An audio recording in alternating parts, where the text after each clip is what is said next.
Hello, everyone.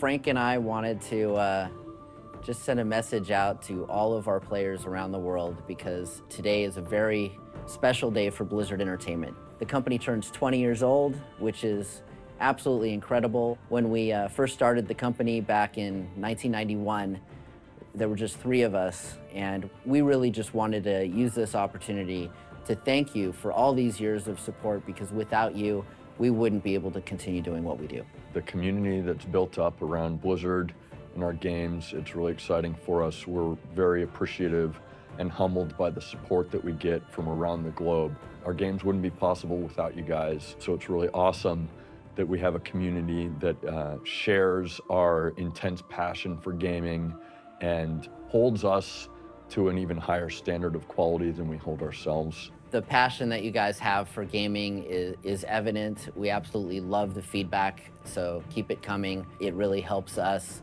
push ourselves to be even better, and we really do want to continue meeting and exceeding your expectations with even more cool stuff in the future.